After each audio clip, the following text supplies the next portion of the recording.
Malam itu dimulai sebagai malam biasa bagi Dan Saunders, seorang bartender dari Australia. Dia menyelesaikan shiftnya dan memutuskan untuk pergi ke kota bersama temannya Mark. Mereka pergi ke sebuah bar di pusat kota Wangaratta. Beberapa putaran minuman kemudian giliran Dan untuk membayar lagi, tetapi dompetnya kosong. Jadi dia pergi ke ATM terdekat untuk mengambil uang tunai. Dia memasukkan kartunya ke ATM National Australia Bank pada pukul 00:11 pagi.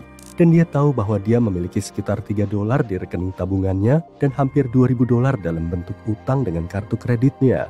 Dia juga memiliki rekening bersama dengan tunangannya, tapi itu bukan pilihan karena dia harus mendapatkan persetujuan dari tunangannya. Jadi, dia memutuskan untuk mencoba kartu kreditnya meskipun sudah mendekati batas limit. Ketika Dan mencoba memeriksa saldo, dia menerima pesan saldo tidak tersedia saat ini beberapa kali. Kemudian dia mencoba mentransfer $200 Australia dari rekening kredit ke tabungannya. Mesin ATM mengatakan transaksi dibatalkan dan memuntahkan kartunya. Dan bisa saja pergi, tetapi sesuatu menyuruhnya untuk mencoba menarik $200 Australia dari rekening tabungannya. Mesin ATM dengan mudah memenuhi permintaannya. Jadi Dan mengambil uangnya dan bertemu kembali dengan temannya di bar. Mereka bersenang-senang dan setelah selesai, Dan berjalan pulang melewati ATM yang telah memberinya uang tunai sebelumnya. Dia masih tidak tahu apa yang terjadi, namun memutuskan untuk mencoba mesin ATM itu sekali lagi. Dia mengikuti skema yang sama seperti sebelumnya dan mentransfer $200 lagi ke rekening tabungannya. Sekali lagi, ketika dia mencoba menariknya, mesin mengatakan bahwa transaksi dibatalkan, tapi dia tetap berhasil mendapatkan uangnya. Dia memutuskan untuk mencobanya dengan $500, lalu $600, dan berhasil lagi dan lagi. Pria yang beruntung itu akhirnya menarik sekitar $2.000 Australia dengan cara ini. Ketika Dan terbangun keesokan paginya, dia mengira bahwa semua itu hanyalah mimpi, tapi semua uang kertas itu ada di dompet di sampingnya. Dia memutuskan untuk mengecek ke bank dan mereka mengatakan di rekening tabungannya terdapat pengurangan sebesar $2.000. Namun tidak ada catatan transfer yang dia lakukan dari rekening kreditnya. Jadi, sepertinya ada jeda antara jumlah yang diberikan ATM kepada Dan dan jumlah saldonya. Dia memutuskan untuk menguji teorinya dan melihat apakah dengan mentransfer uang yang cukup, dia bisa menutupi apa yang telah dihabiskan. Jadi, keesokan malamnya dia pergi ke ATM yang sama antara pukul 1 pagi dan 3 pagi. Dia pikir itu adalah waktu di mana mesin tersebut offline. ATM menunjukkan bahwa saldo rekening tabungannya minus $997. Jadi dia mentransfer $1.000, mendapatkan pesan kesalahan, dan kemudian memeriksa rekening tabungannya yang minus.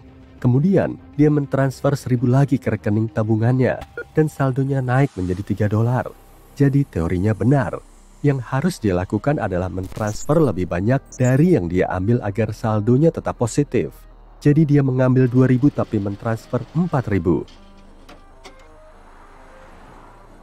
Kemudian, Dan tidak bisa berhenti. Dia menelepon banknya lagi dan lagi untuk memastikan bahwa skemanya berhasil. Dia kembali ke ATM untuk menarik lebih banyak uang. Dalam beberapa minggu pertama, dia telah mentransfer $20.000 Australia. Dia memasukkan sekitar $1.000 ke dalam rekening bersama dengan tunangannya dan membeli minuman untuk semua orang di bar. Dan dengan cepat terbiasa memiliki uang dalam jumlah tak terbatas, makan di restoran terbaik, dan mengadakan pesta mewah setiap minggu.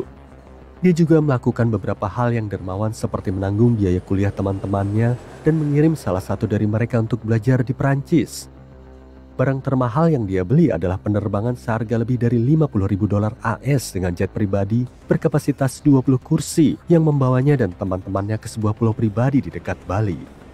Dan seolah-olah semua uang yang dia miliki tidak cukup dan mencoba melipat gandakannya dengan berjudi. Selama 4,5 bulan, Dan telah menghabiskan sekitar $1,6 juta. Dia merahasiakan semuanya dan tidak memberitahu tunangannya atau keluarganya tentang hal itu. Dia tahu mereka tidak akan menyetujuinya.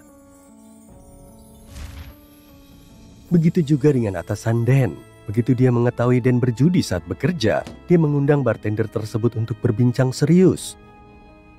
Ternyata Dan dan temannya menghabiskan lebih banyak uang dalam satu malam daripada yang biasanya dilihat oleh mesin hitung bar dalam sebulan. Dan dipecat dari pekerjaannya. Setelah tunangannya mengetahui hal itu dan alasannya, Dia mengira Dan terlibat dalam aktivitas ilegal. Dia memberitahu Saunders bahwa dia tidak ingin berhubungan dengan hal itu dan putus dengannya. Dan mulai merasa bersalah atas apa yang dia lakukan. Dia bahkan mengalami mimpi buruk akan ditangkap. Dia memutuskan untuk berhenti menarik uang yang bukan miliknya dan menyerahkan diri ke bank. Mereka mengatakan kepadanya bahwa dia akan mendapatkan banyak masalah, tetapi bank tidak akan melakukan apapun tentang hal itu. Itu adalah tugas polisi. Dan merasa cemas akan hukumannya di masa depan. Namun dia masih yakin bahwa dia tidak mengambil uang siapapun, hanya angka-angka di layar. Setelah dia muncul di TV nasional dan kisahnya dimuat di media cetak, dia akhirnya ditanggapi dengan serius. 3 tahun setelah dia menyerahkan diri, dia akhirnya ditangkap dengan 111 tuduhan penipuan. Hakim dan jaksa penuntut mengalami kesulitan untuk memahami apa yang sebenarnya telah dia lakukan. Setelah 1 tahun di penjara, Dan kembali bekerja sebagai bartender dengan bayaran $22 per jam. Mudah datang, mudah pergi, juga berlaku bagi Lou Eisenberg. Dia memenangkan jackpot lotre New York sebesar $5 juta AS pada hari Jumat yang beruntung, tanggal 13/1981, ketika dia berusia 53 tahun. Itu adalah pembayaran lotre terbesar pada saat itu. Dia berhenti dari pekerjaannya sebagai tukang pasang bola lampu dan mulai melakukan perjalanan ke tempat-tempat seperti Paris, Las Vegas, Hawaii, dan California. Dia muncul di TV dan bertemu dengan selebriti seperti Oprah Winfrey.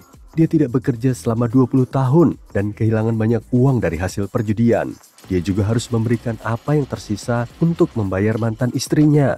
Pada tahun 2001, dia telah menghabiskan semua uangnya dan pindah ke rumah mobil di Florida. Dia tidak pernah berhenti bermain lotre dan meninggal dunia pada usia 93 tahun. Lee Ryan dari London memenangkan lebih dari $10 juta pada lotre nasional Inggris pada tahun 1995. Pada saat itu dia sedang menunggu hukuman karena menangani kendaraan curian.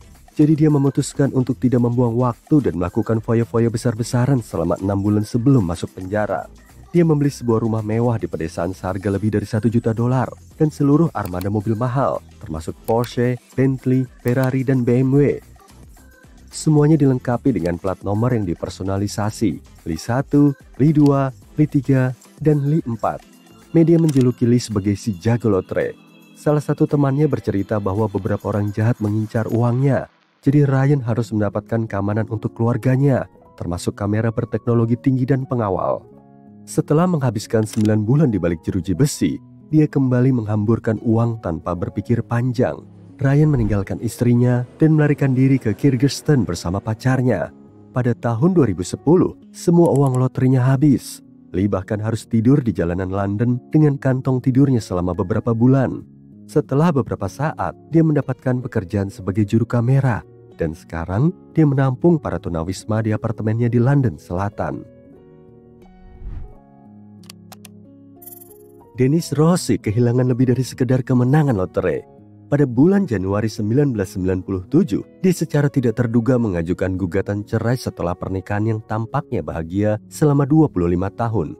2 tahun kemudian, Thomas menerima surat yang mengejutkan yang ditujukan kepada mantan istrinya dari perusahaan yang bertanggung jawab untuk membayar uang dalam jumlah besar kepada para pemenang lotre. Thomas mencari tindakan hukum dan segera menemukan bahwa Dennis telah memenangkan jackpot sebesar 1,3 juta hanya 11 hari sebelum memulai proses perceraian. Sesuai dengan hukum California, Thomas seharusnya berhak atas 50% dari kekayaan Dennis yang baru ditemukan sebagai bagian dari penyelesaian perceraian mereka. Untuk menghukum Dennis, seorang hakim memutuskan bahwa dia harus memberikan tidak hanya setengah, tetapi semua kemenangan lotre kepada mantan suaminya. Jadi, dia tidak bisa menggunakan uang yang dia menangkan.